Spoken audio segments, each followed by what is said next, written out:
کہ اس کا اسلوب آپ کو کیا سمجھ آیا، اس کا سٹائل کیا ہے اس صورت کا۔ پچھلی صورت سے ربط ہم دیکھتے ہیں کہ پچھلی صورت اللہ کی میت کے ذکر پر مکمل ہوئی تھی، اور یہاں آغاز ہی رسول اللہ صلی اللہ علیہ وسلم پر خصوصی عنایت کے ذکر سے ہو رہا ہے کہ اللہ تعالیٰ کیسے اپنے بندوں کا ساتھ دیتا ہے۔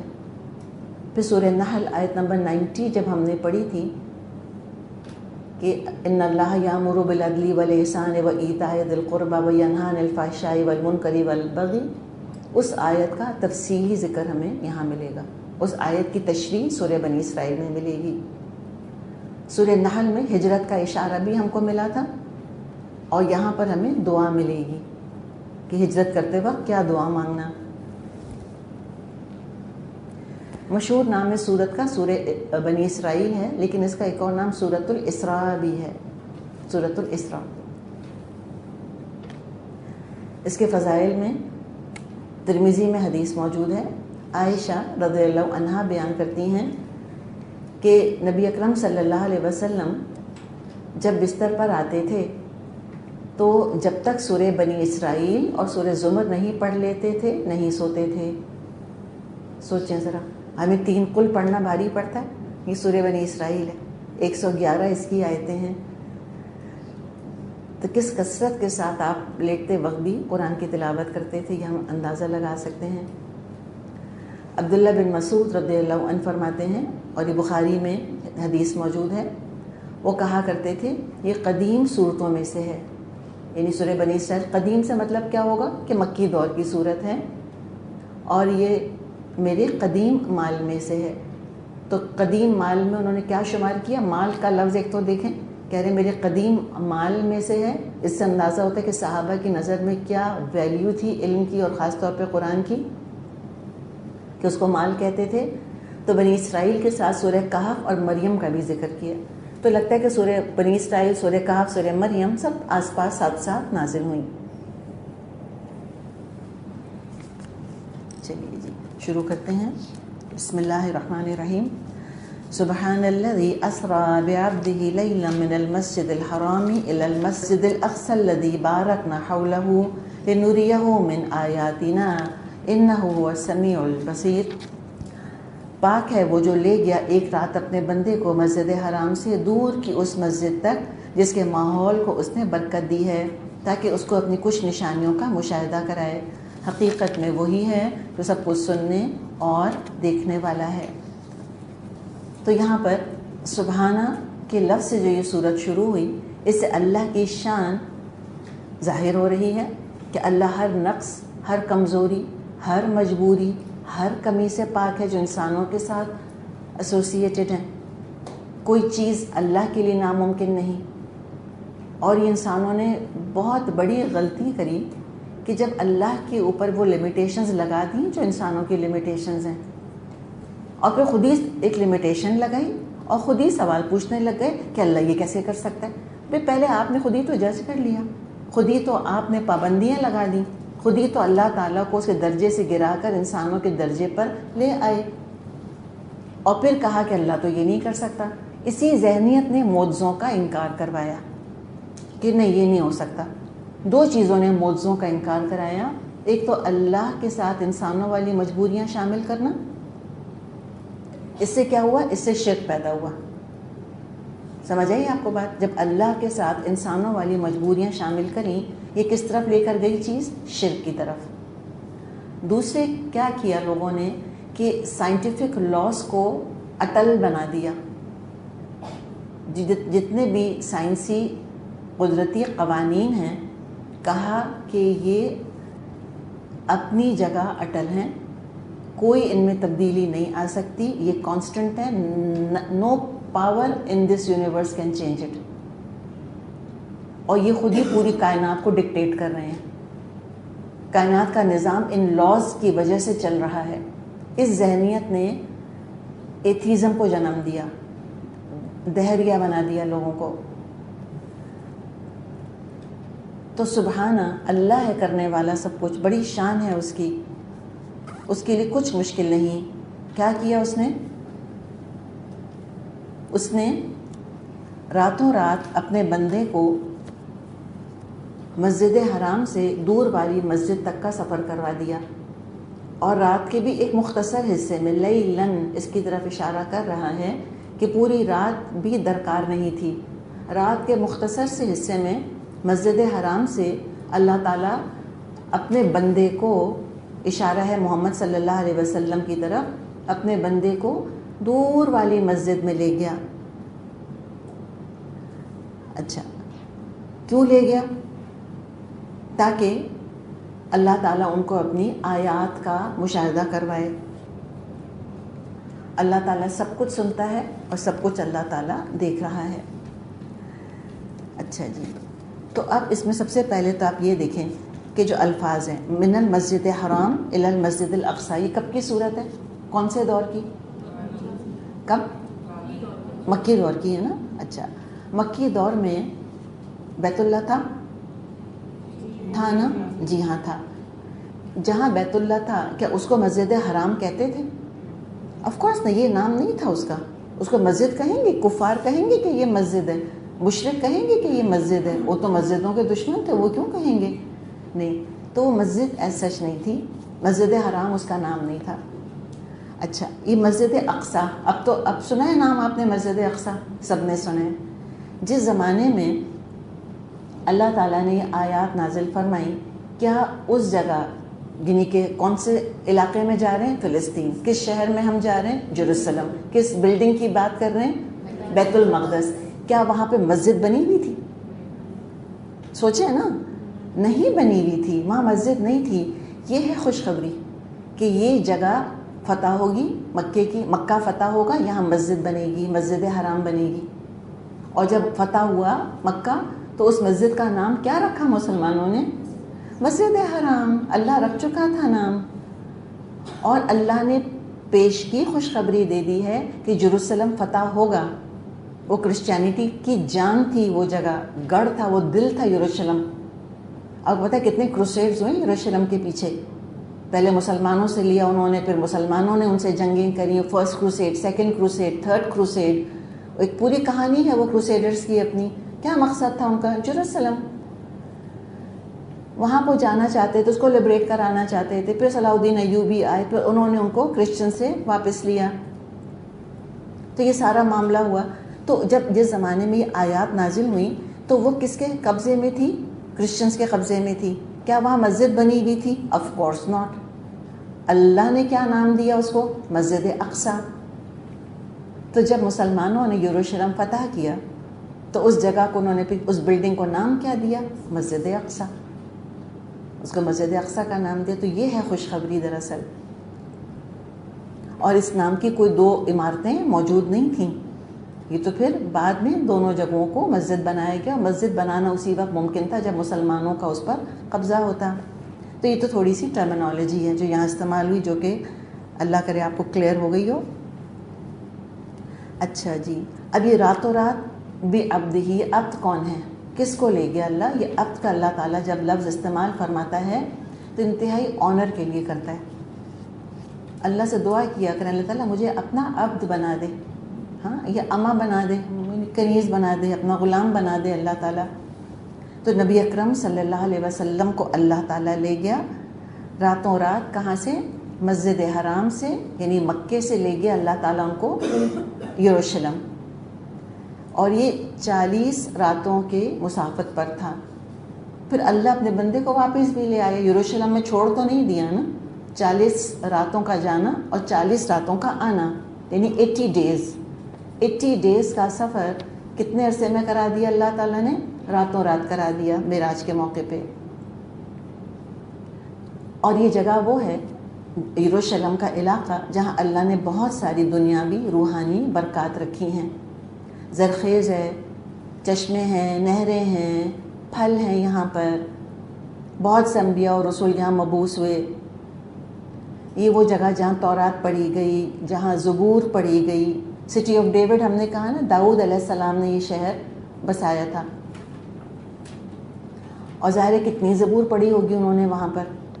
اور یہی علاقہ ہے جہاں پہ عیسیٰ علیہ السلام بھی رہے، تو انجیل پڑھی گئی یہاں پر، اور جب مسلمانوں کے قبضے میں آیا تو مسلمانوں نے کتنا قرآن پڑھا ہوگا. تو بڑی بڑی بابرکت جگہ ہے. سب سے پہلی مسجد جو دنیا میں بنی وہ تو قرآن کی گواہی موجود ہے. وہ کون سی ہے؟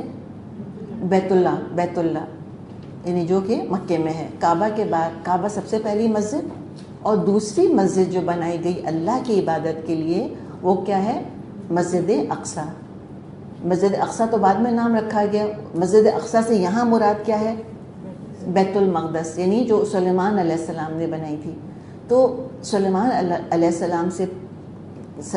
علیہ السلام نے جب ہیکل سلیمانی بنا دیا تھا، جس کو آج ہم مسجد اقصیٰ کہتے ہیں، تو پھر حکم یہ مل گیا تھا بنی اسرائیل کو کہ وہ اس کو قبلہ بنا لیں. تو وہ ان کا قبلہ تھا. تو مسجد حرام سب سے پہلی مسجد. اس کے بعد سیکنڈ مسجد جو اللہ کی عبادت کے لیے بنی وہ بھی رسول نے ہی بنائی تھی. پہلی مسجد کس نے بنائی تھی؟ ابراہیم علیہ السلام نے. دوسری کس نے بنائی تھی؟ سلیمان علیہ السلام نے. اور تیسری مسجد نبی اکرم صلی اللہ علیہ وسلم نے بنائی. کہاں؟ مدینے میں. کیا نام ہے؟ مسجد نبوی. ایک حدیث میں کلیئر مضمون آتا ہے کہ ان 3 مسجدوں کی طرف خاص ارادہ اور نیت کر کے سفر کیا جا سکتا ہے کہ ہم یہاں جائیں گے. کیوں جائیں گے؟ تاکہ اس مسجد میں ہم نماز پڑھیں. اس نیت سے سفر کرنا چاہیے کہ ثواب کے لیے ہم جائیں گے، یہاں عبادت کریں گے. اس کے علاوہ کسی اور مسجد کے لیے خاص نیت کر کے جانے کی ممانعت ہے کہ یہ کوئی نہیں کہہ سکتا کہ وہ پاک پٹن میں جو مسجد ہے میں عبادت کے طور پہ میں یہ سفر کر رہا ہوں. تو زائرین جس کو ہم کہتے ہیں، زائرین کس کو کہیں گے؟ جو مکہ جا رہے ہیں وہ، یا جو مسجد اقصیٰ جا رہے ہیں وہ تو عام مسلمان جا نہیں سکتا، آپ کو پتہ پابندیاں وہاں پر بہت. یا مسجد نبوی. اس کے علاوہ دنیا کی کسی مسجد کے لیے یہ اس نیت سے سفر نہیں کریں گے کہ وہاں جا کے مجھے نماز پڑھنی ہے، چاہے وہ بادشاہی مسجد ہو، چاہے وہ فیصل ماسک ہو، چاہے دنیا کی کوئی بھی اور وہ مسجد ہو. تو یہ 2 جگہیں ہیں جن کا کہ اللہ تعالیٰ نے ذکر کیا، اور اللہ نے اس علاقے کو یعنی کہ جروسلم کے یا فلسطین کے علاقے کو اللہ تعالیٰ نے بہت برکت دی. یہ جو مسجد حرام سے مسجد اقصیٰ تک کا جو زمینی سفر ہے جو نبی اکرم صلی اللہ علیہ وسلم سے کروایا گیا، اس کو اسراء کہتے ہیں.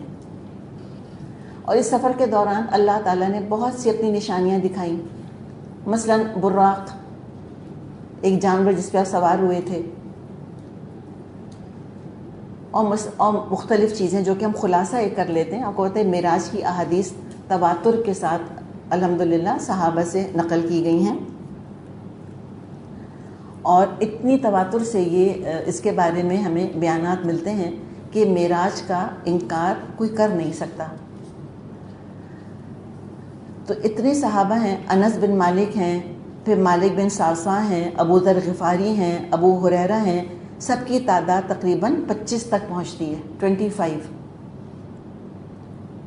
عبداللہ بن مسعود ہیں، عمر ہیں، علی ہیں، عبداللہ بن عباس ہیں، ابو سعید خدری ہیں، حذیفہ بن یمان ہیں، عائشہ رضی اللہ عنہا ہیں، اور بہت سے صحابہ جنہوں نے، بعض نے تو پورا سفر نقل کیا، اور بعض چونکہ ہے بہت طویل، اور بعض نے بعض حصے جو ہیں وہ اس کے نقل کیے ہیں. اچھا، پھر ایک سوال یہ آتا ہے کہ آپ صلی اللہ علیہ وسلم کی جو معراج ہوئی تھی یہ جسمانی تھی یا روحانی تھی؟ یعنی جسمانی طور پہ آپ گئے تھے یا خواب میں معراج ہوئی تھی؟ ٹھیک ہے، اس پر بھی بڑی بحثیں ہوئی ہیں، اور بڑے بڑے جید علماء دونوں طرف ہیں. ڈاکٹر اسٹار اللہ تعالیٰ ان کی بخشش کرے، ان کے درجے بلند کرے، انہوں نے ایک بڑی اچھی بات کہی. وہ یہ کہتے ہیں کہ آپ صلی اللہ علیہ وسلم کو معراج صرف ایک دفعہ نہیں ہوئی، متعدد دفعہ معراج ہوئی ہے.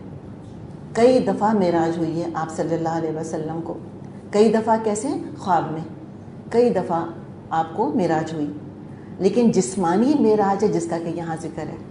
دیکھیں، اگر تو یہ جسمانی معراج نہ ہوتی تو اس غیر معمولی طریقے کو اختیار کرنے کی قرآن کو کوئی ضرورت نہیں تھی کہ سبحان الذی اسری بعبدہ لیلا من المسجد الحرام الی المسجد الاقصی.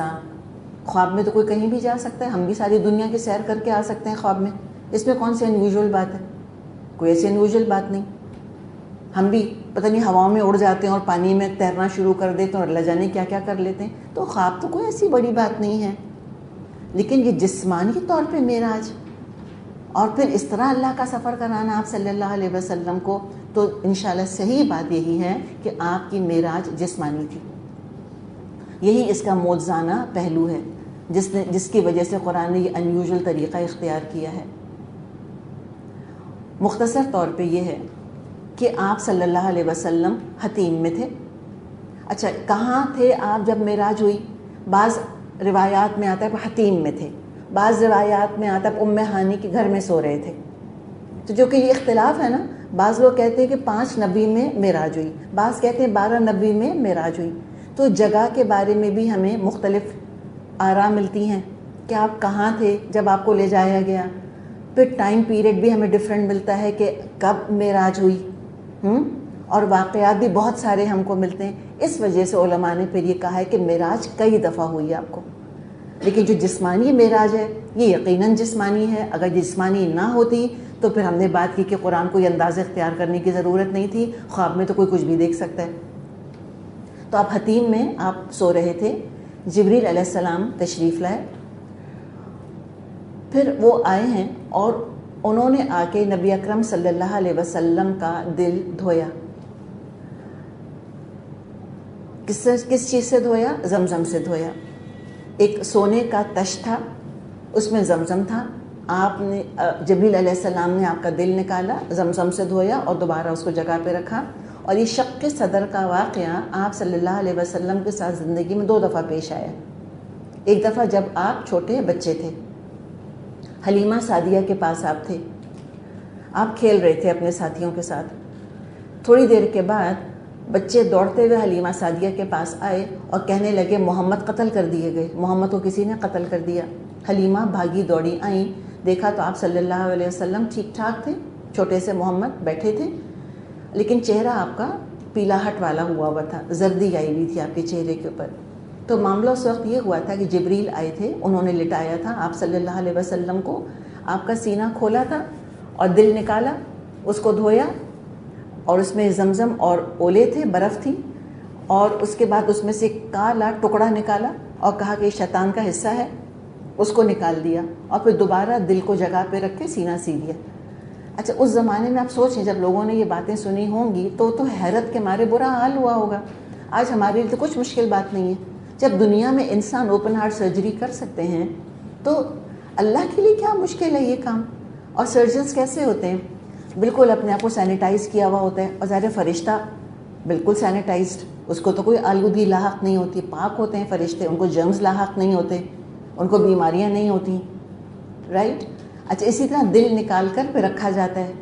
اس کے بعد جب دل واپس جگہ پہ رکھا جاتا ہے تو پھر سینے کو سیا جاتا ہے، سٹرنم کاٹی جاتی ہے نا یہاں پہ جو ہڈی ہے سینے کی ہڈی، اس کو پھر جوڑا جاتا ہے. تو بالکل آپ صلی اللہ علیہ وسلم کے ساتھ یہی انہوں نے معاملہ کیا. تو وہ بچپن میں ہوا تھا اور پھر یہ معراج کے موقع پر بھی ہوا. اس کے بعد پھر ایک چوپایا وہ لے کر آئے، اس کا نام براق تھا.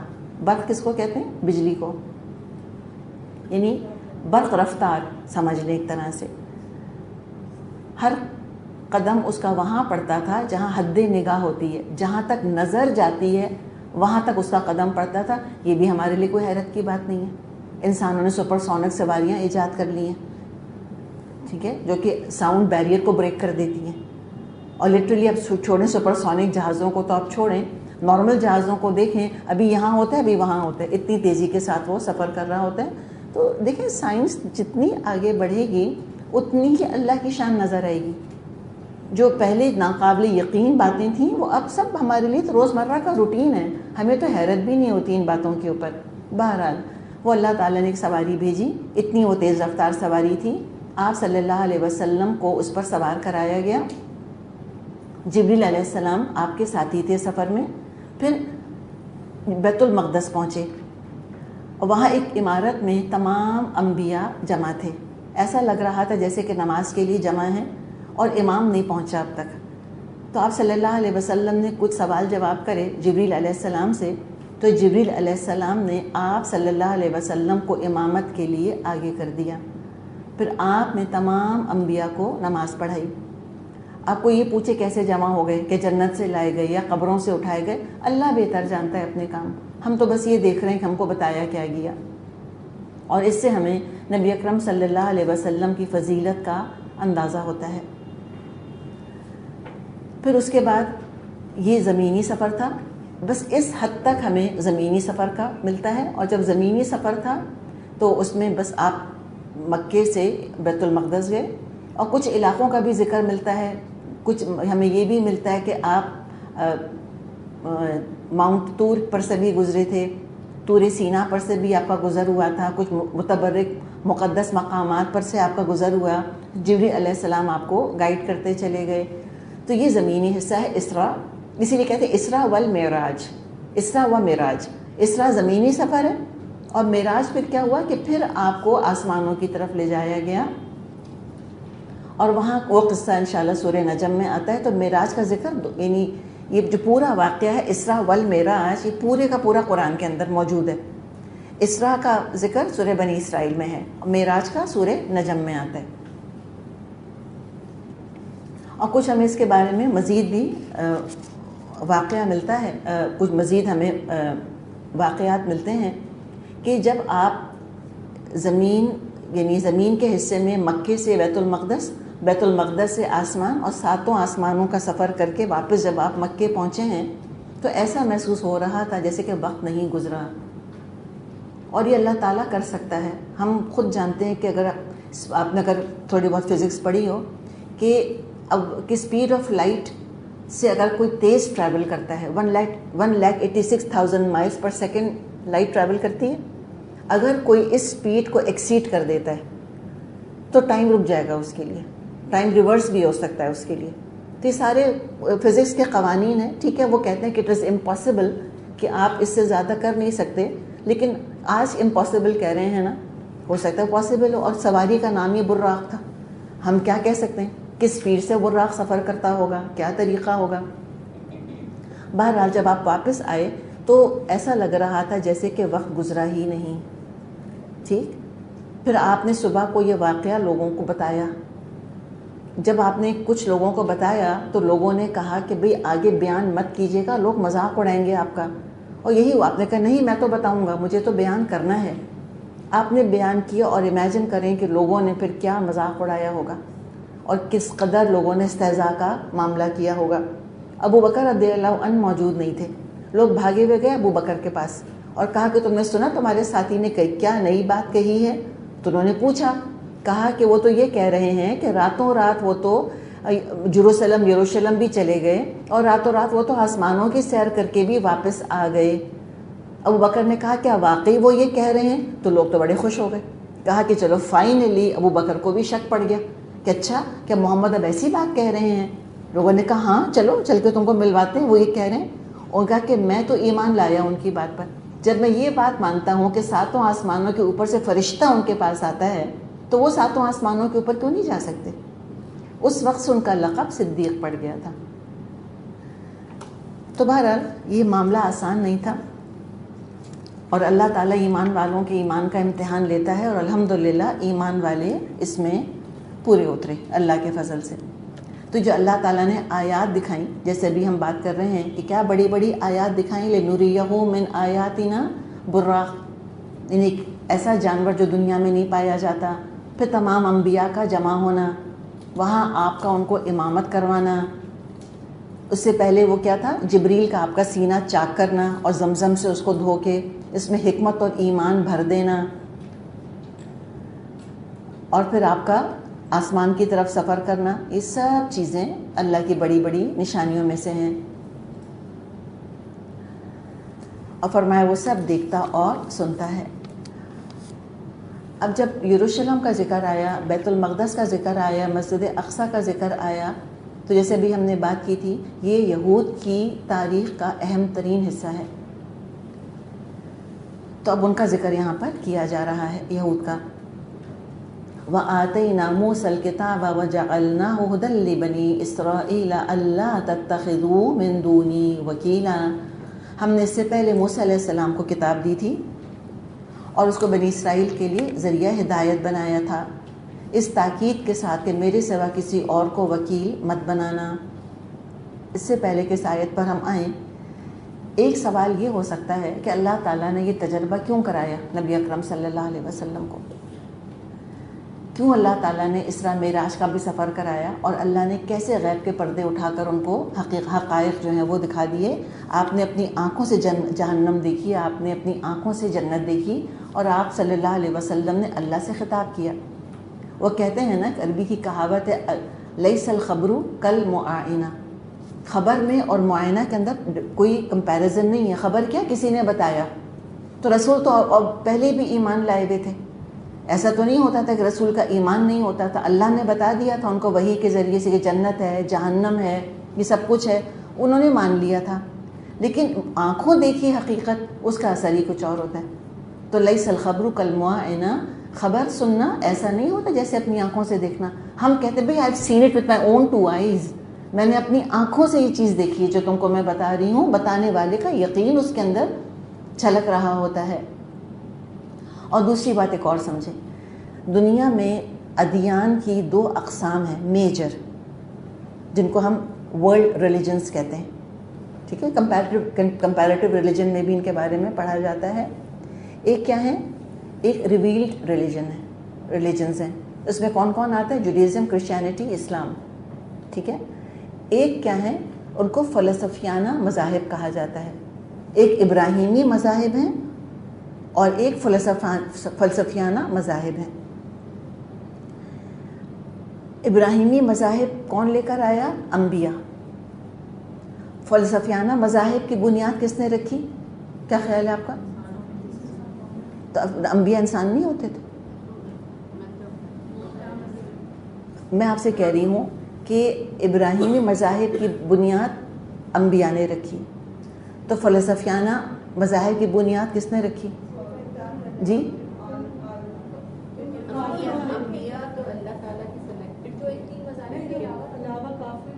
فلسفیوں نے رکھی، ٹھیک ہے، فلاسفرز نے رکھی۔ فلسفیانہ مذاہب کی بنیاد فلاسفرز نے رکھی۔ اچھا، اب ان دونوں میں ڈفرینس کیا ہے؟ نبی اور فلسفی کے اندر ڈفرینس کیا ہے؟ نبی جو ہوتا ہے وہ ڈائریکٹلی اللہ سے وحی لے رہا ہوتا ہے، اور اللہ غیب کے حقائق پر سے پردہ اٹھا کر حقیقت دکھا رہا ہوتا ہے۔ تو جو ابراہیمی مذاہب ہیں وہ ریالٹی بیسڈ ہیں، سالڈ نالج کے اوپر بیسڈ ہیں، ٹروتھ کے اوپر بیسڈ ہیں۔ وہ جو فلسفیانہ مذاہب ہیں، تو نبی کون ہوتا ہے؟ جو اللہ سے وحی لے رہا ہوتا ہے۔ فلسفی کون ہوتا ہے؟ فلسفی اپنے گمان سے بات کر رہا ہوتا ہے، اس کا خیال ہوتا ہے، وہ اس کے اپنے ذہن کا تخیل ہوتا ہے، یہ اس کی اپنی سوچ ہوتی ہے، اس کی اپنی فلسفی ہوتی ہے۔ تو آپ کے کیا خیال ہے کہ حق پر مبنی کون سے دین ہے؟ آبویسلی جو وحی پر مبنی ہے، جو نبی لے کر آئے ہیں، کوئی کمپیریزن ہی نہیں ہے۔ اسلام کا بدھزم سے کیا کمپیریزن ہے؟ کوئی کمپیریزن نہیں ہے۔ اسلام کا ہندوازم سے کیا کمپیریزن ہے؟ کوئی کمپیریزن نہیں ہے۔ ظاہر ہے وہ اپنے اٹکل پچوں کے تیر چلا رہے ہیں، یہ ان کے اپنے خیالات ہیں، انسانی ذہن کار فرما ہے۔ انبیاء جو لے کر آئے ہیں ادیان، اس کے پیچھے اللہ کا سالڈ علم ہے جو کہ دیا گیا ہے، کسی انسان کی سوچ کے اوپر تو وہ مبنی نہیں ہے۔ تو یہ ہے دراصل دونوں چیزوں میں فرق۔ اچھا، اب موسیٰ علیہ السلام کا ذکر کیا گیا کہ اللہ تعالیٰ نے فرمایا کہ ہم نے موسیٰ کو کتاب دی تھی، اس کو بنی اسرائیل کے لیے ذریعہ ہدایت بنایا تھا، اس تاکید کے ساتھ کہ میرے ساتھ کسی کو وکیل مت بنانا، یعنی ہرگز شرک مت کرنا۔ بیت المقدس یہودیوں کی تاریخ کا اہم ترین حصہ ہے، اور ہم جانتے کہ ساری جنگ وہیں پر ہو رہی ہے، اسی حصے میں، اسرائیل کی اور عرب کنٹریز کی۔ مسلمان کہتے ہیں یہ ہمارا حق ہے، یہود کہتے ہیں یہ ہمارا حق ہے۔ تو ڈسپیوٹڈ پراپرٹی کی طرح وہ جگہ ایک ڈسپیوٹڈ لینڈ بنا ہوا ہے۔ اچھا، یہ جو جگہ ہے یروشلم کا علاقہ، فلسطین کا علاقہ، یہیں پر بنی اسرائیل کو عروج ملا۔ داؤد علیہ السلام، سلیمان علیہ السلام کی بادشاہتیں قائم ہوئیں، اور جو بادشاہتیں قائم ہوئی تھیں داؤد اور سلیمان علیہ السلام کی، وہ موسیٰ علیہ السلام کی شریعت کی بنیاد پر ہی قائم ہوئی تھیں۔ جب بھی بنی اسرائیل نے تورات کو نافذ کیا، عروج پایا، جب تورات کو چھوڑا زوال کا شکار ہوئے. جب یہ آیات نازل ہوئیں سورہ بنی اسرائیل کی یہ والی آیات، اس زمانے میں بیت المقدس یہودیوں کے ہاتھ سے چھن چکا تھا، عیسائیوں کا اس پر قبضہ تھا، اور عیسائیوں نے یہودیوں کے داخلے تک پر پابندی لگا دی تھی. they were not allowed to enter Jerusalem. قدم نہیں رکھ سکتے تھے، وہ بیت المقدس میں آ نہیں سکتے تھے وہ. تو جروسلم کے داخلے پر پابندی لگائی ہوئی تھی، اور جو ان کی عبادت گاہ تھی، کون سی عبادت گاہ؟ ہیکل سلیمانی، جو سلیمان علیہ السلام نے بنایا تھا. بڑی عظیم الشان انہوں نے وہ عمارت بنائی تھی، جو ان کا اس عمارت کا ڈسکرپشن ملتا ہے یہود کی تاریخ میں. غیر معمولی عمارت تھی، ظاہر جنوں کو ساتھ ملا کر وہ عمارت بنائی گئی تھی. ہم امیجن کر سکتے ہیں کہ کیا اس کی شان و شوکت ہوگی. تو عمارت تو کھنڈر بن چکی تھی اس وقت تک. تو انہوں نے کیا کیا تھا، وہ ہیکل سلیمانی کی جو جگہ تھی اس کو انہوں نے سمجھے کہ ڈمپنگ سائٹ بنایا ہوا تھا، کچرا کنڈی بنایا ہوا تھا. سارا شہر کا، پورے جروسلم کا کچرا وہاں لا کر پھینکا جاتا تھا. تو یہ ان کا معاملہ تھا اس وقت. اچھا، اب ہم تھوڑا سا آگے پیچھے ہسٹری میں ہوں گے، آپ کو ذرا جاگ کر سننے کی ضرورت ہے. یہ کب کا واقعہ ہے؟ جب یہ آیات نازل ہوئیں. پھر کیا ہوا؟ وقت کے ساتھ مسلمانوں کے قبضے میں وہ جگہ آ گئی، اور مشہور و معروف واقعہ ہے کہ عمر رضی اللہ عنہ کے دور میں وہ علاقہ فتح ہوا. مسلمان گئے جروسلم پر، انہوں نے سیچ ڈال دی تھی جا کر عمر رضی اللہ عنہ کے دور میں. اور جو وہاں کے پادری تھے وہ جروسلم کو انہوں نے جب محاصرہ کیا تھا مسلمانوں کی فوجوں نے، تو وہ اندر محصور ہو گئے تھے عیسائی. انہوں نے کہا تھا مسلمانوں سے کہ ہمارے پاس اتنا غلہ، اتنا راشن ہے، تم 100 سال کھڑے رہو گے، تم فتح نہیں کر سکتے ہم کو. انہوں نے کہا تھا کہ ہمیں تم میں سے وہ شخص نظر نہیں آ رہا جس کا ڈسکرپشن ہماری کتابوں میں لکھا ہوا ہے کہ اس کے ہاتھوں جروسلم فتح ہوگا، ہم صرف اس کو جروسلم کی چابی دیں گے، یروشلم کی چابی دیں گے، تم کو نہیں دیں گے. تو ان لوگوں نے پھر، فوج نے پھر عمر رضی اللہ عنہ کو خط لکھا کہ آپ تشریف لائیے. اور پھر ہم وہ جانتے ہیں، rest is history as they سے، کہ ایک ہی اونٹ تھا. عمر رضی اللہ عنہ ماشاءاللہ جو ان کا حلیہ ہوا کرتا تھا، پیبند لگے کپڑے پہننے ان کو بہت پسند تھے. آج کے دور میں تو وہ بہت ان ہوتے آبویسلی، جینس پھٹی ہوئی اور اس پہ پیبند لگے ہوئے اور سارا کچھ ہوا ہوا، لیکن وہ اپنے زمانے میں ان تھے. لیکن جو سپر پاور ہوتا ہے وہ ان ہوتا ہے. بات ساری کمپلیکسز تو غلاموں کو ہوتے ہیں نا، ہم بیچارے مسلمان جیسے اس حال میں آ جائیں. جو ٹرینڈ سیٹرز ہوتے ہیں وہ تو ورلڈ پاور ہوتے ہیں، ان کو تھوڑی فکر کسی کی ہوتی ہے. اور مزاج میں فقیری تھی عمر رضی اللہ عنہ کے، تو ایک ہی اونٹ لے کر چلے. بھائی 2 اونٹ لے کے بھی جا سکتے تھے. پھر وہ گئے ہیں، ایک غلام ساتھ تھا، اور جب وہ باری باری دونوں سوار ہوا کرتے تھے. جب وہ جروسلم کے دروازے پر پہنچے، اتفاق ایسا ہوا کہ غلام کی باری تھی، وہ اونٹ پر بیٹھا ہوا تھا. ہم اور کہتے بھائی تو اتر جائے سر، ذرا مجھے بیٹھنے تھے بھائی، اب تو obviously داخل ہونے کا ٹائم آ رہا ہے. تو نہیں، وہ تو عمر تھے، وہ غلام ہی سوار تھا. اور عمر رضی اللہ عنہ اونٹ کی نکیل پکڑ کر جروسلم میں داخل ہوئے. یہ فاتح، سوچیں آپ ذرا، فاتح مصر یہی ہیں، انہی کے زمانے مصر فتح ہوا، ایران فتح ہوا، عراق فتح ہوا، آدھی دنیا فتح کر لی تھی. اور یہ سادگی دیکھیں، اللہ پتہ نہیں کب ہم میں آئے گی یہ سادگی. ہم کب اتنی زیادہ نمائشوں کے اوپر اور سجانے پہ اور سنوارنے پہ ہم کب تک پتہ نہیں پڑے رہیں گے. خیر وہ الگ ایک دکھ مرثیہ، وہ کبھی اور ہم روئیں گے. جب لوگ وہاں پہ جو ان کا پریسٹ تھا، چیف پریسٹ، وہ آیا، لٹرلی اس کے ہاتھ میں کتاب تھی اور کتاب پڑھتا تھا اور عمر رضی اللہ عنہ کو دکھتا تھا، اور کہا کہ وہ ساری نشانیاں ان کے اندر موجود ہیں. تو انہوں نے چابی دی ان کو، پھر کیا کی چابی لے. پھر اس طرح مسلمان داخل ہوئے. پھر وہ ان کو اپنے چرچ میں لے کر گئے اور کہا کہ آپ یہاں نماز پڑھ لیجئے. عمر نے کہا کہ نہیں، اگر آج میں نے آپ کے اس چرچ میں نماز پڑھ لی، کل مسلمان اس کو مسجد بنا دیں گے. تو انہوں نے باہر نکل کر نماز پڑھی، اور یہی ہوا. جہاں عمر رضی اللہ عنہ نے نماز پڑھی تھی وہیں مسجد بنائی گئی ہے. بالکل وہ چرچ آف ہولی سپلچر ان کا ہے، اس کے ساتھ ہی مسجد بنائی گئی. پھر انہوں نے کہا کہ وہ کون سی جگہ ہے مجھے دکھاؤ جہاں سے معراج ہوئی تھی نبی اکرم صلی اللہ علیہ وسلم کو. تو وہ ان کو عیسائی وہاں لے کر گئے اور وہ جگہ دکھائی. کتنا دکھ ہوا عمر رضی اللہ عنہ کو کہ کیا کچرے کے انبار یہاں پڑے ہوئے ہیں. اپنے ہاتھ سے انہوں نے کچرا صاف کیا اور لوگ بھی وہاں ان کے ساتھ شامل ہو گئے. اس کے بعد پھر وہاں مسجد بنائی گئی. ٹھیک ہے. اور جب یہ ٹریٹی ہوئی اور جب عیسائیوں نے ہینڈ اوور کیا یروشلم عمر رضی اللہ عنہ کے ہاتھوں، کہا تھا کہ آپ یہودیوں کو قدم مت رکھنے دیجیے گا یہاں پر. Don't let them enter. لیکن اوبیسلی عمر رضی اللہ عنہ نے اس چیز کو قبول نہیں کیا, یہود کو آنے دیا. اور جتنا اسلام نے یہودیوں کو آزادی دی ہے کسی اور دین نے نہیں دی. عیسائیوں نے تو ان کا نقطہ بند کیا ہوا تھا, ان کے گیٹوز بنائے ہوئے تھے. ورلڈ وار 2 سے پہلے ان کے گیٹوز تھے, ان کو اجازت نہیں تھی کہ ہر جگہ گھومتے پھریں. یہ ان کا حال تھا. الگ ان کی آبادیاں ہوا کرتی تھیں, ان کو بالکل اچھوت بنا کے رکھا ہوا تھا. وہ تو مسلمانوں جہاں جہاں مسلمانوں کی خلافتیں رہیں وہاں وہاں مسلمانوں نے ان کو پناہ دی. ہر جگہ یورپ سے ان کو نکال دیا جاتا تھا اور پھر ان کو پناہ دی. آٹومن ٹرکس نے ان کو سب سے زیادہ پناہ دی تھی اپنے علاقے کے اندر, جب پورے یورپ سے ان کو نکال دیا گیا تھا.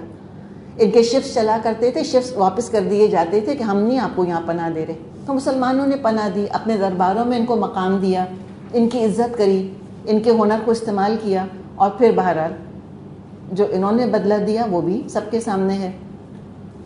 تو یہ میں آپ کو بتانا یہ چاہ رہی ہوں کہ یہ دراصل اس وقت صورتحال تھی کہ یہ کچرا کنڈی بنی ہوئی تھی جس کو کہ قرآن مسجد اقصیٰ کی خوشخبری کے طور پہ یہاں پر بیان کر رہا ہے. اچھا یہ حال ہوا کیوں؟ کیا وہ عظیم الشان ہیکل بنا ہوگا ٹیمپل آف سولومن جس کا کہ وقت کے ساتھ یہ حال ہو گیا تھا کہ اس پر کچرا پڑا ہوا تھا؟ کتنے افسوس کی بات ہے نا. کسی کے گھر کو بھی نگلیکٹڈ ہم دیکھتے ہیں تو افسوس ہوتا ہے کہ بھئی یہ گھر کتنا اچھا تھا, کتنا ویل مینٹینڈ تھا, پھر اس کا کیا حال ہو گیا. اور وہ اتنا زبردست اللہ کی عبادت کے لیے بنایا ہوا گھر تھا. تو مسئلہ کیا تھا؟ مسئلہ یہ تھا کہ اللہ تتخذوا من دونی وکیلا پر انہوں نے عمل نہیں کیا بنی اسرائیل نے. تورات میں اللہ نے بار بار تاکید کی کہ ہرگز شرک مت کرنا. جو کتاب الخروج ہے ان کی بک آف ایگزوڈس, اس میں لکھا ہے خداوند تیرا خدا جو تجھے زمین مصر سے غلامی کے گھر سے نکال لایا میں ہوں. میرے حضور تیرے لیے دوسرا خدا نہ ہو. تو اپنے لیے کوئی مورت یا کسی چیز کی صورت جو اوپر آسمان میں یا نیچے زمین پر یا پانی میں زمین کے نیچے سے ہے تو مت بنانا. تو ان کے آگے اپنے آپ کو مت جھکا, نہ ان کی عبادت کر, کیونکہ میں خداوند تیرا خدا غیور خدا ہوں. اس کو انہوں نے ٹرانسلیٹ کیا ہے انگلش میں کہ I am your God and I am a jealous God. Jealous اور غیور کے اندر بڑا فرق ہے, دونوں چیزوں میں ڈفرینس ہے. اتنی کلیئر انسٹرکشنز کے باوجود بنی اسرائیل نے بار بار شرک کیا اور بار بار بت پرستی کری. تو ان کو یاد دلایا جا رہا ہے کہ دیکھو تم نے کتنی نافرمانی کری نا, کیا تم کو زیب دیتا تھا کہ تم نافرمانی کرو؟ دیکھو تم تھے کون, تم تھے کس کی اولاد؟ ذریۃ من حملنا مع نوح, تم ان کی اولاد ہو جن کو ہم نے نوح کے ساتھ کشتی میں سوار کیا تھا. تو ایک ایکسپلینیشن ذریۃ کا دیتے ہیں کہ یا تو حرف ندا محذوف ہے کہ یا ذریۃ من حملنا مع نوح, اے اولاد نوح کی جس کو کہ ہم نے کشتی میں سوار کیا, یا ذریۃ من حملنا مع نوح, اس طرح سے بات کی جا رہی ہے. تو نوح علیہ السلام کے 3 بیٹے تھے, حام, سام اور یافس, اسی سے انسانی نسل چلی. تو خاص طور پہ بنی اسرائیل کو اور عمومی طور پہ سارے انسانوں کو ہدایت ہے کہ تم شرک مت کرنا. تو بہرحال اس ذریۃ کے اور بھی ایکسپلینیشنز ہیں, آپ کبھی چاہیں تو دیکھ سکتی ہیں جا کر. کچھ لوگ یہ کہتے ہیں کہ ذریۃ سے پہلے یا تو حرف ندا محذوف ہے یا ذریۃ سے پہلے لا تتخذوا محذوف ہے کہ لا تتخذوا ذریۃ من حملنا مع نوح, کہ تم ان کو معبود مت بنانا جن کو ہم نے نوح کے ساتھ کشتی میں سوار کیا تھا, یعنی مخلوق کی تم عبادت مت کرنا, انسانوں کو معبود مت بنانا, بلکہ تم نوح علیہ السلام کے نقش قدم پر چلو. کون تھے؟ انہو کان عبدا شکورا, نوح تو ایک شکر گزار بندہ تھے. اچھا, نوح علیہ السلام کی تاریخ ہمیں معلوم ہے, ان کے ساتھ کون سا ایڈجیکٹو آنا چاہیے تھا, کیا صفت آنی چاہیے تھی؟ عبدن صبورا, یہ آنا چاہیے تھا. انتہائی صبر کرنے والے تھے. کتنا صبر پڑا تھا نوح علیہ السلام کے اوپر. لیکن بات یہ ہے کہ اگر ہم یہ کہتے ہیں کہ وہ انتہائی صابر تھے تو اس کا مطلب یہ ہوگا کہ ان کو شاید کوئی مظلومی کا احساس ہوا ہوگا یا کوئی شکایت پیدا ہوئی ہوگی اپنے رب سے کہ مجھ پر یہ کیوں مراحل پڑ رہے ہیں, مجھ پر یہ کیوں تکالیف پڑ رہی ہیں. نہیں, کیسے تھے وہ؟ اس صبر کا بھی شکر ادا کیا تھا انہوں نے. اپنے مالک کا حق پہچانتے تھے, اپنے رب کی قدر کرتے تھے, پیغام پہنچانے کو بوجھ نہیں سمجھا تھا, خوش نصیبی سمجھا تھا اپنی, کہ اللہ تو نے میرا سلیکشن کیا, اللہ تیرا کرم, میں کہاں اس قابل تھا. توحید پر عمل کرنے میں کتنی مشکلات آئیں, قوم نے کتنا تنگ کیا, جذبہ تشکر کے ساتھ ان تمام چیزوں کو سہا ہے. بڑا سبق ہے میرے آپ کے لیے کہ یہ احسان ماننا اللہ کا, یہ انسان کو جمائے رکھتا ہے. کبھی کو مشکل پڑے, ٹھیک ہے, چھوٹی موٹی نہیں, کوئی بڑی مشکل آئے, میں آپ سے کہہ رہی ہوں کہ آپ ہاتھ اٹھا کر, سر جھکا کر اللہ سے کہیں کہ اللہ تیرا کرم, تو نے مجھے اس قابل سمجھا کہ تو نے مجھ پر یہ مشکل ڈالی. اللہ کا شکر ادا کیا کریں کہ اللہ تو نے واقعی مجھے اس قابل سمجھا, یعنی تجھ کو پتہ ہوگا نا کہ میں اس قابل ہوں, میں سہار سکتی ہوں, جس میں میری بہتری ہے. اللہ پتہ نہیں کیا تو میرے درجے بلند کرنا چاہ رہا ہے جو میرے عمل سے نہیں ہو سکتے تھے. تو نے یہ مرحلے, یہ صبر ڈال کر اللہ تعالیٰ پتہ نہیں تو کیا درجہ مجھ کو دینا چاہتا ہے, ہوتا ہے نا. تو اللہ تعالیٰ کا شکر ادا کیا کرتے تھے, شکور تھے وہ. اور یہ شکور یہ ہوتا ہے جو بہت مشکلات پڑتی ہیں تو پھر وہ صبر بھی کرتا ہے. اور صبر کیسے کرتا ہے, اس میں بھی اللہ کا شکر ہی ادا کرتا ہے. تو عجیب اللہ تعالیٰ نے صفت یہاں رکھی ہے ان کی. ہونا چاہیے تھا انہو کانا عبدن صبورا, لکھا اللہ نے انہو کانا عبدن شکورا, بہت شکر گزار تھے. اور دوسری بات یہ بھی پتہ چلا ہمیں کہ شکر گزار بننا بڑا محنت طلب کام ہے. تھینک یو کہہ کے, خالی زبان ہلا کے الحمدللہ کہہ کے نہیں شکر گزار بنتا. ایسی مشقت کرو جیسی نوح نے کری ہے, تب تم اللہ کے ہاں شکور لکھے جاؤ گے. کتنا شکر کہ اللہ نے اپنا بندہ بنایا, کتنا شکر اللہ نے خود ہماری تقدیر بنائی, کتنا شکر اللہ نے کسی اور کے غلام میں ہم کو نہیں دیا. کتنی ناشکری ہے کہ اللہ کو چھوڑ کر کسی اور کو معبود بنایا جائے. اب بنی اسرائیل کی تاریخ مختصر طور پہ یہاں پر بیان کی جا رہی ہے. فرمایا وَقَضَيْنَا إِلَىٰ بَنِي إِسْرَائِيلَ, قدینہ الہ کے ساتھ آ رہا ہے, مطلب ہے کہ ان کو آگاہ کر دیا تھا.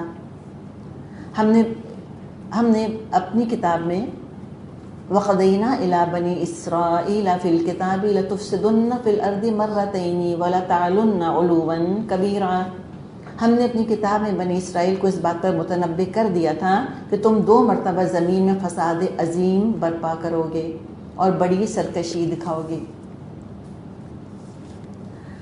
اچھا, جو فساد عظیم کا ذکر ہے اور کتاب میں اللہ نے لکھ دیا تھا, تو کس کتاب میں اللہ نے لکھ دیا تھا؟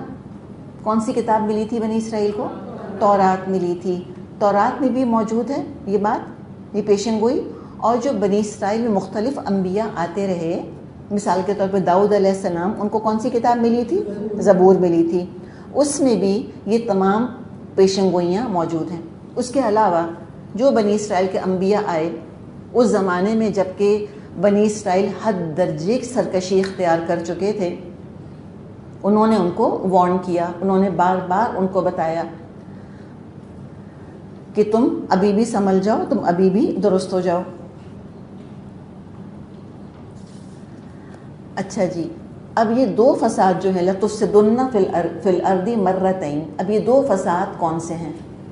تو مفسرین نے اور ہسٹورینز نے, مورخین ان کو پوائنٹ آؤٹ کرنے کی کوشش کی ہے, پن پوائنٹ کرنے کی کوشش کی ہے. دیکھیں, بنی اسرائیل وقتاً فوقتاً فساد تو مچاتے رہے, بھی انہوں نے بچھڑی بنا لیا تھا, یہ بھی کچھ کم فساد تو نہیں تھا. اور ایسی بہت سی مثالیں ان کی تاریخ میں ہم کو ملتی ہیں جب کھلم کھلا ان کے گروہ جو ہیں وہ شرک پر آمادہ ہو گئے تھے, اور سزائیں بھی پھر ان کو ملتی رہی تھیں.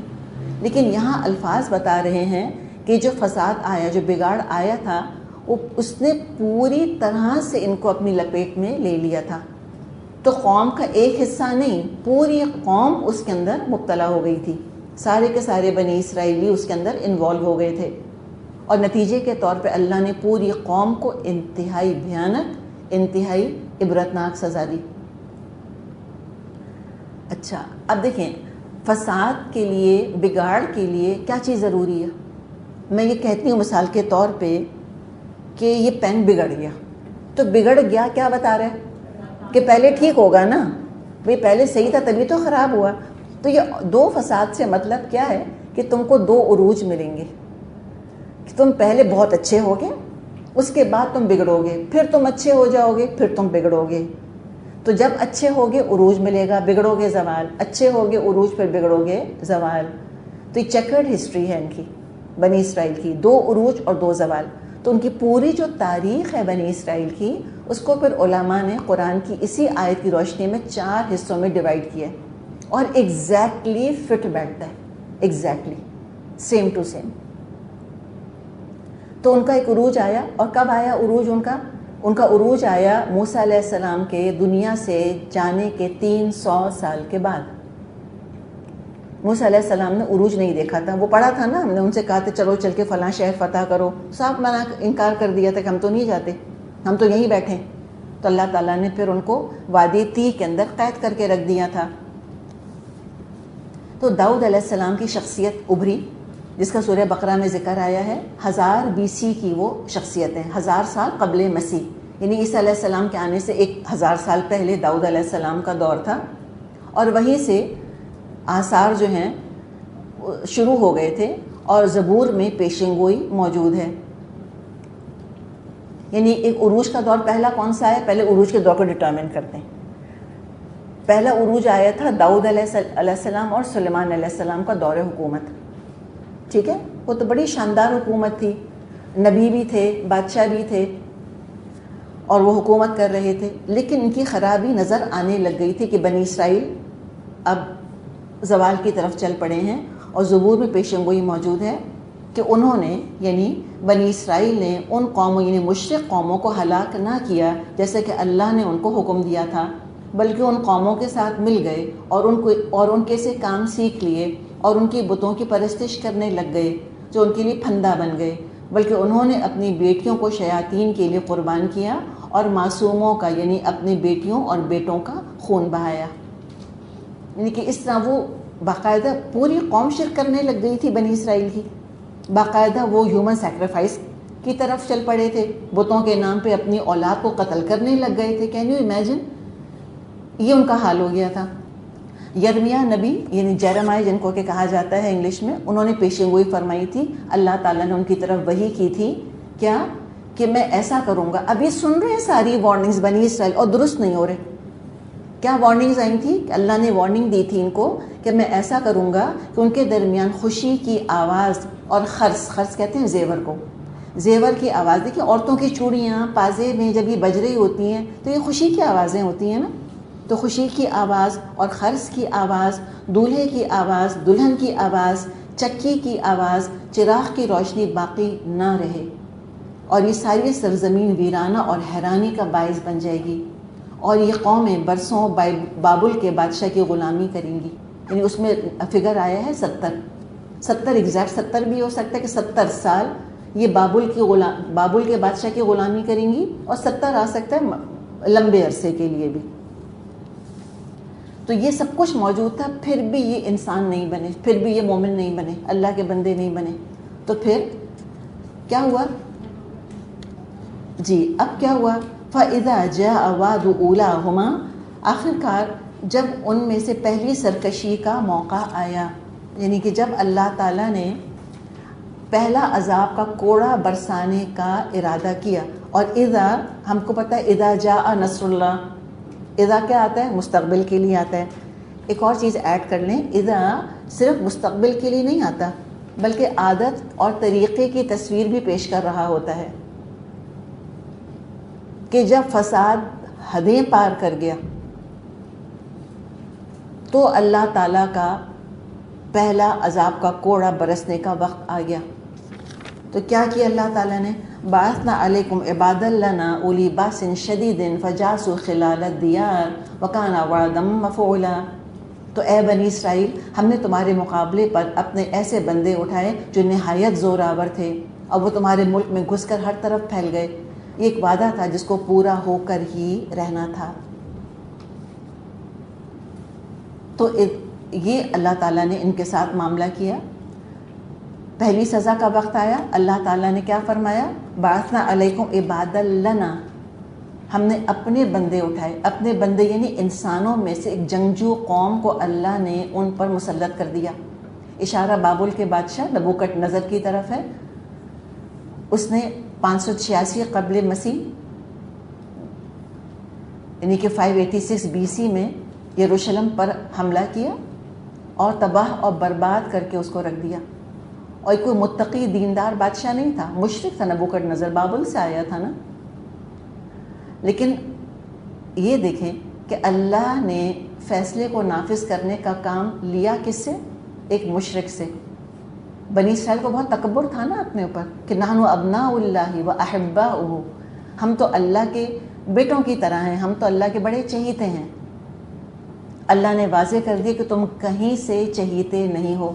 نسل کی وجہ سے چہیتے نہیں ہوتے، عمل کی وجہ سے چہیتے ہوتے ہیں. حرکتیں تو تم دیکھو، اپنا شرک دیکھو، اپنا ظلم دیکھو، اپنی نافرمانی دیکھو. تم کوئی چہیتے نہیں، تم مغضوب ہو، تم ناپسندیدہ ہو. تم کو سزا دینے کے لیے اللہ تعالیٰ نے نیک اور متقی بندہ نہیں اٹھایا. اللہ نے ایک گندے اور مشرک ناپاک انسان کو تم پر مسلط کر دیا. تو ایک تو پنشمنٹ، اوپر سے کسی آنریبل انسان کے ہاتھوں نہیں، بلکہ ایسے انسانوں کے ہاتھوں اللہ نے سزا دلوائی جن کی اللہ کی نظر میں کوئی وقت ہی نہیں تھی. ایڈنگ انسلٹ ٹو انجری جس کو ہم کہتے ہیں. عبرت بھی اور ذلت بھی. ضربت علیہم الذلۃ والمسکنہ. جیسے کہ انڈیا میں جوتے لگوانے کی سزا ہوا کرتی تھی. کسی نے کوئی غلط حرکت کری ہوتی تھی، اس کو جوتے مارتے تھے، سزا تھی یہ. اور جوتے کس سے لگوایا کرتے تھے؟ ہندوؤں میں ایک سب سے زیادہ لوور کاسٹ ہیں، چمار کہلاتے ہیں، جو جمعدار جن کو کہ جو گندگی وغیرہ اٹھاتے ہیں، تو وہ چمار سے جوتے لگواتے تھے. تو یہ کہاوت بن گئی کہ جوتے لگوائے وہ بھی چمار کے ہاتھوں. یعنی اس کو ہم کہیں نا کہ ایک تو بے عزتی، اور بے عزتی کے اوپر ایک اور بے عزتی کہ جوتے لگانے والا بھی کوئی ایسے نہیں کہ قاضی ہے، کوئی وکیل ہے، کوئی رسپیکٹیبل انسان ہے معاشرے کا، نہیں، چمار کے ہاتھوں جوتے لگوائے. لٹرلی اللہ تعالیٰ نے ان کے ساتھ یہ معاملہ کیا. کیا کیا انہوں نے جب نبوکڈ نظر نے حملہ کیا ان کے اوپر؟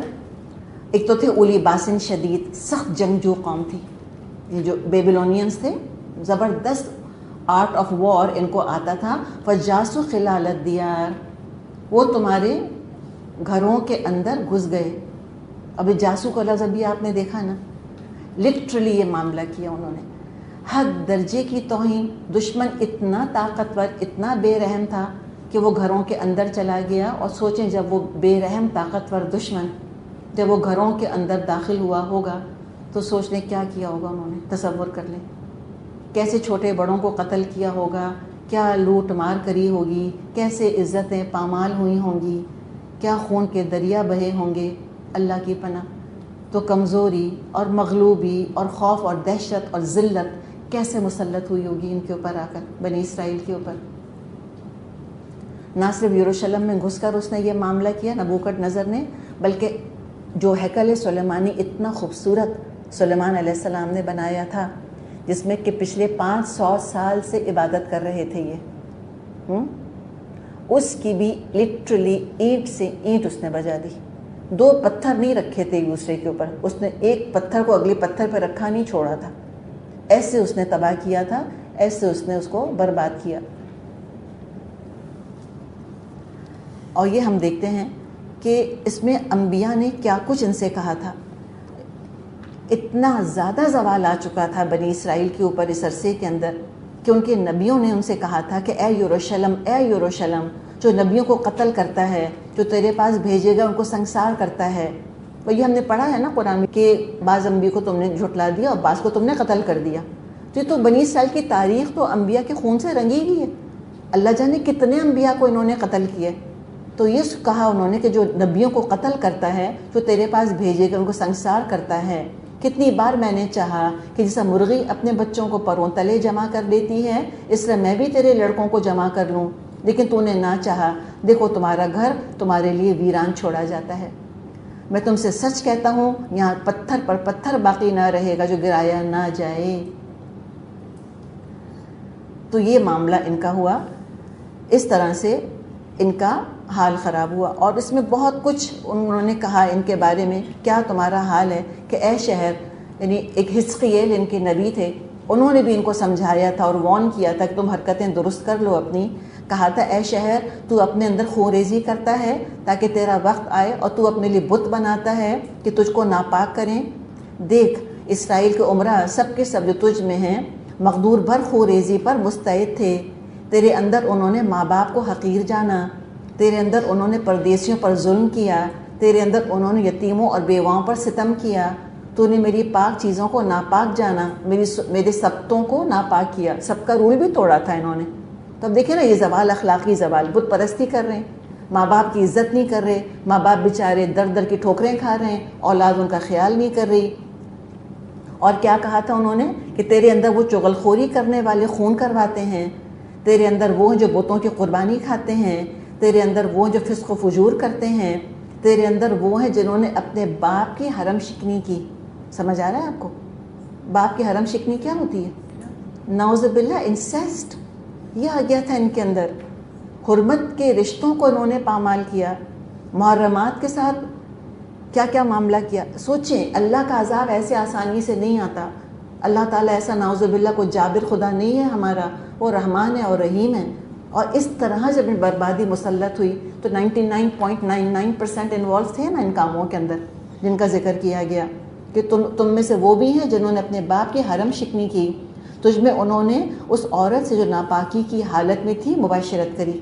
اللہ نے کہا ہے نا کہ اس حالت میں جب وہ محیض ہوں، ناپاک ہوں، حیض کی حالت میں ہوں تو تم مباشرت نہیں کر سکتے، ازواجی تعلق نہیں کر سکتے. تو کہا کہ تم نے اس عورت سے ناپاکی کی حالت میں مباشرت کری، کسی دوسرے کی بیوی سے بدکاری کی، کسی کی بہو کے ساتھ بدذاتی کی، اور کسی نے اپنی بہن اپنے باپ کی بیٹی کو تیرے اندر رسوا کیا.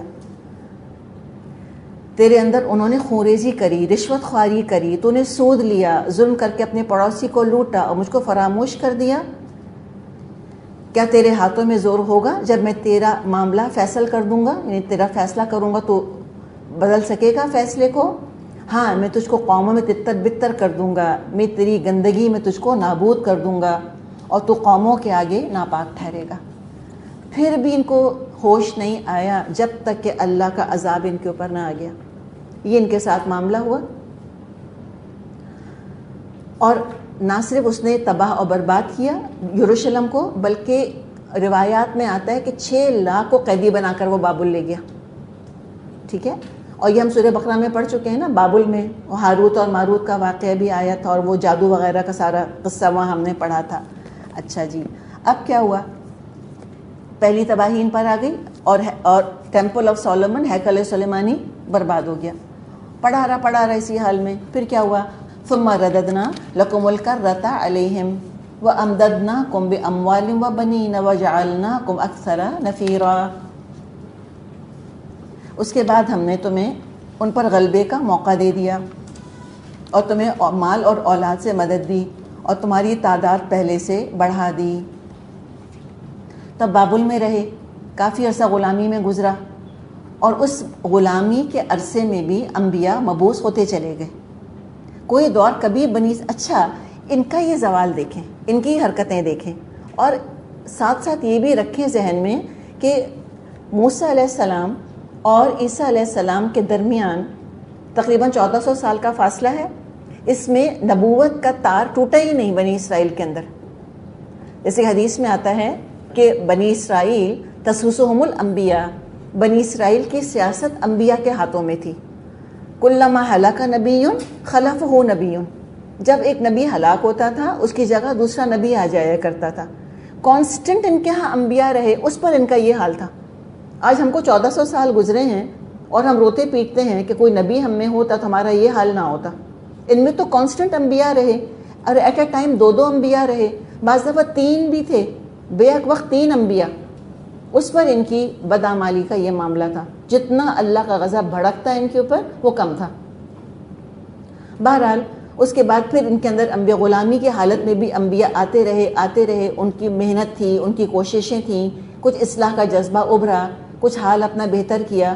اچھا، تورات کا صرف ایک نسخہ تھا اور وہ کہاں رکھا ہوا تھا؟ ٹیمپل آف سولومن میں رکھا تھا. جب ٹیمپل آف سولومن کو آگ لگائی تو تورات کا نسخہ بھی ختم ہو گیا, ایکسٹنکٹ ہو گیا. نہ حفظ کیا تھا, نہ لوگوں کو سکھایا تھا, نہ ان کے علماء نے لوگوں کو پڑھایا تھا, تو تورات ایکسٹنکٹ ہو گئی. بس that was the end of Torah. غلامی کے دور میں انہوں نے اپنی یادداشت سے تورات کو دوبارہ مرتب کیا جو آج ان کے پاس ہے. تو اس کے اندر انہوں نے اپنی ہسٹری بھی شامل کر لی, اور ظاہر بھول بھال گئے تھے تو اپنے سوچ سے انہوں نے اپنی یادداشت سے لکھا, تو غلطیاں بھی کریں, اور تحریف کرنے کے تو ویسے ہی ماہر تھے, یہ تحریفات بھی کرتے چلے گئے اس کے اندر. بہرحال وہ سارا معاملہ ہوا, اور تقریباً پھر 60-75 سال کے بعد ایسا ہوا کہ بابل پر ایران کے بادشاہ نے حملہ کیا, سائرس نے, کنگ سائرس, اس کو ذوالقرنین کہا جاتا ہے. تو وہ بابل اور ایران کی جنگ چل رہی تھی.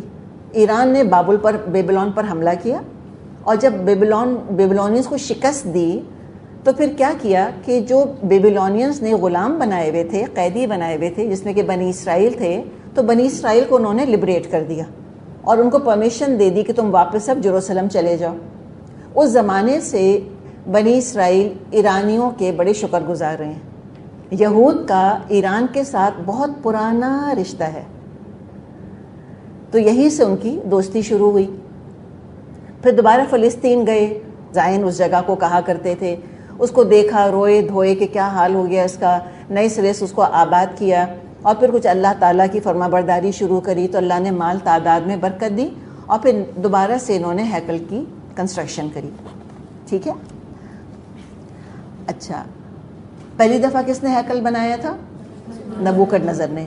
اس کے بعد پھر انہوں نے بنایا. ٹھیک ہے.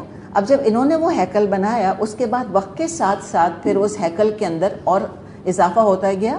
فائنلی ایک ان کا بادشاہ تھا ہیروڈ نام کا, HEROD, ہیروڈ. یہودی تھا, لیکن یہ اب زمانہ کون سا آ گیا ہے, ہم آگے چلتے چلتے چلتے چلتے ہم آ گئے ہیں ہم عیسیٰ علیہ السلام کے دور میں. ٹھیک ہے. تو ان کا پہلے ایک عروج آیا, پھر ان کا زوال آیا, پھر تھوڑا سا ان کا پھر دوبارہ سے عروج آیا جب انہوں نے اپنے آپ کو تھوڑا سا اللہ کی شریعت کا پابند کیا. اس کے بعد پھر وہ عروج کے بعد ذرا سا پھر زوال شروع ہوا. زوال کس طرح سے آیا کہ رومنز مسلط ہو گئے آ کے ان کے اوپر. اچھا, رومنز نے اپنا پپٹ کنگ بنا دیا ہیروڈ. ہیروڈ تھا جیو, لیکن جس کو براؤن صاحب ہوتے ہیں نا جیسے ہمارے یہاں, ایسے سمجھے ان کا براؤن صاحب تھا. اصل میں وفادار رومنز کا تھا, لیکن تھا بہرحال جیو. اس نے پھر باقاعدہ بہت خوبصورت ہیکل دوبارہ بنایا, سیکنڈ ٹائم. یہ سیکنڈ کنسٹرکشن تھی ہیکل سلیمانی کی. ابھی جو دیوار بچی ہوئی شاید آپ نے دیکھی ہوگی, ویلنگ وال اس کو کہتے ہیں, دیوار گریا, وہ آج بھی موجود ہے. تو یہ ہیروڈ کی بنائی ہوئی کنسٹرکشن ہے جو کہ بچ گئی ہے. اچھا, تو پھر کیا ہوا, ابھی تک تو معاملہ ٹھیک چلتا رہا. تو اللہ تعالیٰ نے فرمایا کہ ہم نے تم کو تعداد میں بھی بڑھایا, مال بھی دیا. ان احسنتم احسنتم لانفسکم, دیکھو اگر تم نے بھلائی کی تو اپنے لیے بھلائی کری. وَإِنْ أَسَأْتُمْ فَلَهَا, اور برائی جو کی تو تمہارے اپنی ذات کے لیے وہ بری ثابت ہوئی. پھر رفتہ رفتہ کہ زوال بھی ایک دن میں تو نہیں آتا نا, زوال آنے میں بھی تو وقت لگتا ہے. اب زوال آتے آتے آتے آتے کیا معاملہ ہوا, عیسیٰ علیہ السلام آ گئے.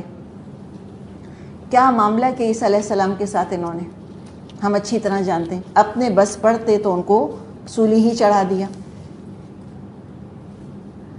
تو اللہ تعالیٰ نے فرمایا فَإِذَا جَاءَ وَعْدُ الْآخِرَةِ لِيَسُوءُوا وُجُوهَكُمْ وَلِيَدْخُلُوا الْمَسْجِدَ كَمَا دَخَلُوهُ أَوَّلَ مَرَّةٍ وَلِيُتَبِّرُوا مَا عَلَوْا تَتْبِيرًا.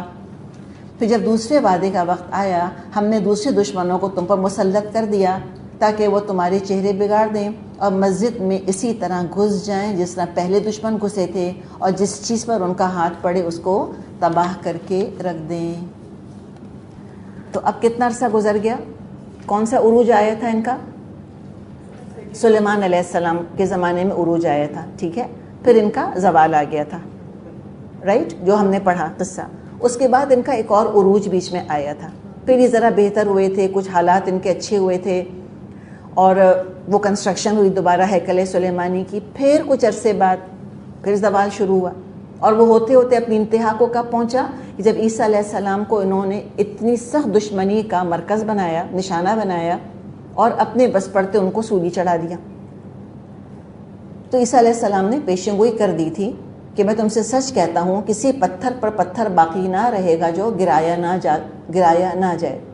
یہ وہی ہوا 70 عیسوی میں رومی جنرل ٹیٹس TITUS اس کے ہاتھوں ان پر تباہی آئی.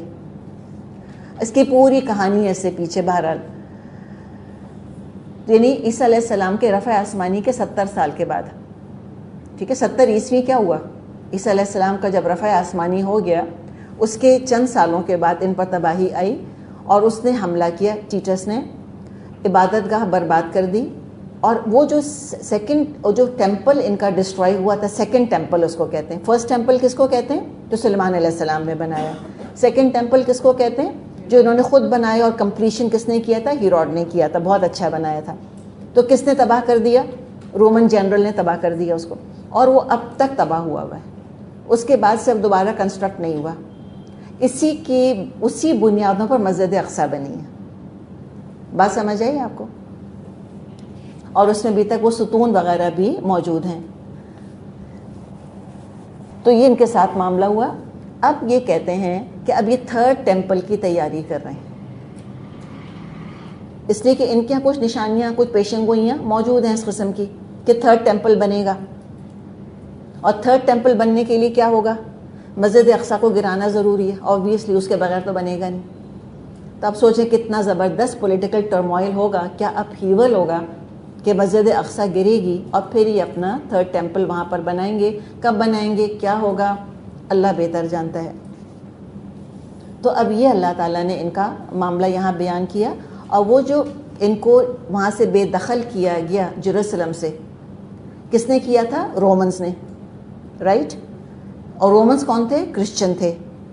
جب سے بے دخل ہوئے تو جب آپ صلی اللہ علیہ وسلم کی بعثت ہوئی, جب اب تک یہ بے دخل ہی تھے, یہ اب تک وہاں پر آباد نہیں ہو سکے تھے.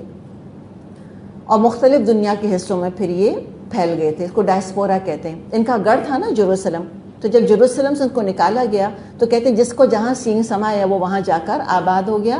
اور اسی دوران پھر جیوز جو ہیں یہ کچھ آ کر مدینے میں, خیبر میں آباد ہو گئے تھے. جب کہ ٹیٹس نے نکالا تھا نا ان کو وہاں سے, ڈائسپورا ہوا تھا ان کا, جب اسکیٹر ہو گئے تھے دنیا میں, تو تب یہ جا کر کچھ آ کر یہاں مدینے میں آباد ہو گئے تھے. بنو نذیر, بنو قریظہ, بنو قینقاع, یہ 3 قبیلے مدینے میں آباد تھے. اور پھر خیبر میں بھی ان کا گڑھ تھا, آبادیاں موجود تھیں. اس کے بعد سے لے کے اور آپ صلی اللہ علیہ وسلم کے زمانے تک ان کا زوال چلتا ہی چلا جا رہا تھا. تو اللہ تعالیٰ نے کیا فرمایا؟ فرمایا عسیٰ ربکم ان یرحمکم, ہو سکتا ہے اب تمہارا رب تم پر رحم کرے, ہو سکتا ہے کہ اب رحم ہو جائے. اب یہ کیا ہو رہا ہے؟ اب یہ 500 ایئرز فاسٹ فارورڈ, عیسیٰ علیہ السلام کے جانے کے 70 سال کے بعد ان پر یہ ساری مشکلات پڑی تھیں. تقریباً 500 سال کا عرصہ گزر گیا تھا. اللہ نے رحمت للعالمین محمد صلی اللہ علیہ وسلم کو مبعوث فرمایا, اور اللہ تعالیٰ اب بھی بنی اسرائیل پر رحم کرنے کو تیار ہے, بشرط یہ کہ وہ یہ آفر قبول کر لیں اور اسلام لے آئیں. تو عسیٰ ربکم ان یرحمکم وَإِنْ عُدْتُمْ عُدْنَا, لیکن اگر تم لوٹو گے تو پھر ہم لوٹیں گے. اگر اب بھی تم نے سبق حاصل نہ کیا تو اللہ تم سے نمٹ لے گا. اور کس طرح سزا دے گا یہ اللہ نے بیان نہیں کیا, بس یہ امیجنیشن پر چھوڑ دیا. اور دنیا میں تو یہ ہوگا تمہیں پھر تھرڈ ٹائم تم کو سزا دیں گے, اور ہم وہ جانتے ہیں وہ تھرڈ ٹائم کب ہوا. تو نون ہسٹری ہے, ہٹلر نے کیا حال کیا ان کا. تو وہ ان کو عذاب ملا اللہ کی طرف سے. اور یہ دنیا کا معاملہ اور آخرت کا معاملہ بیان کیا. وَجَعَلْنَا جَهَنَّمَ لِلْكَافِرِينَ حَصِيرًا, اور ہم نے جہنم کو تو کافروں کے لیے قید خانہ بنا کے رکھا ہوا ہے. إِنَّ هَذَا الْقُرْآنَ يَهْدِي لِلَّتِي هِيَ أَقْوَمُ وَيُبَشِّرُ الْمُؤْمِنِينَ الَّذِينَ يَعْمَلُونَ الصَّالِحَاتِ أَنَّ لَهُمْ أَجْرًا كَبِيرًا. حقیقت یہ ہے یہ قرآن وہ راہ دکھاتا ہے جو بالکل سیدھی ہے. جو لوگ اس کو مان کر بھلے کام کرنے لگیں ان کو یہ بشارت دیتا ہے کہ ان کے لیے بڑا اجر ہے. وَأَنَّ الَّذِينَ لَا يُؤْمِنُونَ بِالْآخِرَةِ أَعْتَدْنَا لَهُمْ عَذَابًا أَلِيمًا, اور جو لوگ آخرت کو نہ مانیں ان کو یہ خبر دیتا ہے کہ ان کے لیے ہم نے دردناک عذاب مہیا کر رکھا ہے. تو ابھی جو آپ کو ایک چھوٹا سا پیراگراف سنایا تھا کہ ان کے علماء نے، ان کے انبیاء نے جو ان سے کہا تھا کہ تمہارا یہ حال ہوگا اور کیا کچھ تمہارے ساتھ معاملہ اللہ تعالیٰ کرے گا، تو اس میں ایک تو پہلے تباہی سے پہلے ان کو وارن کیا گیا تھا، اور سیکنڈ تباہی سے پہلے عیسیٰ علیہ السلام نے ان کو وارن کیا تھا کہ تم کو میں بتاتا ہوں کہ کوئی پتھر پر پتھر باقی نہیں رہے گا. جیسے ابھی آپ کو بتایا تھا نا کہ عیسیٰ علیہ السلام نے کہا تھا کہ میں سچ کہتا ہوں کہ کسی پتھر پر پتھر باقی نہ رہے گا جو گرایا نہ جائے. ایگزیکٹلی یہی ہوا. انہوں نے کیا کیا تھا، انہوں نے بیت المقدس میں بہت سارا سونا جمع کر لیا تھا. اچھا اب کیا ہوا کہ جب بیت المقدس کو جنرل ٹیٹس نے آگ لگائی تو کیا ہوا، جتنا گولڈ تھا وہ سارا میلٹ ہو گیا، اور میلٹ ہو کے وہ اینٹوں کے بیچ میں چلا گیا. تو رومن سپاہیوں نے اس کو حاصل کرنے کے لیے لٹرلی اینٹوں کو توڑا ہے. 2 اینٹوں کو انہوں نے توڑا تاکہ وہ سونا اس میں سے وہ نکال لیں. تو یہ ان کا بہت عبرتناک معاملہ ہے جو ان کے ساتھ ہوا، اور جو آپ صلی اللہ علیہ وسلم نے فرمایا ہے کہ تم اور بنی اسرائیل ایسے ہو جاؤ گے جیسے ایک جوتا دوسرے جوتے جیسا ہوتا ہے، سیم بالکل.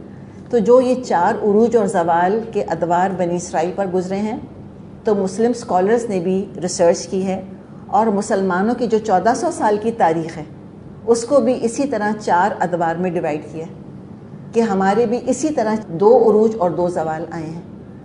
اور اتنی سملیرٹی ہے ان کے اندر، اتنی آپس سے مطابقت ہے کہ واقعی جیسے ایک جوتا دوسرے جوتے جیسا ہوتا ہے. یہی ہمارا حال تھا. تو بس ہمارا بھی نجات کا راستہ قرآن ہے، اور بنی اسرائیل کا نجات کا راستہ بھی قرآن ہے. سب کو اسی راستے پر چلنا ہوگا. قرآن ہی ہدایت ان کو دے گا. قرآن ہی کو امام بنائیں گے تو یہ ہدایت پائیں گے اور عذاب سے بچیں گے، ورنہ نہیں. تو بنی اسرائیل کو، مشرکین قریش کو دعوت ہے کہ ایمان لے آؤ، بجائے انذار اور وعیدوں کے تبشیر اور وعدوں کے مستحق بن جاؤ گے. اللہ تعالی ہم سب کو بھی ہدایت دے کہ ہم بھی اس کی قدر کر سکیں. چلیں اب آپ بریک لے لیں، پھر ہم آگے چلیں گے انشاءاللہ.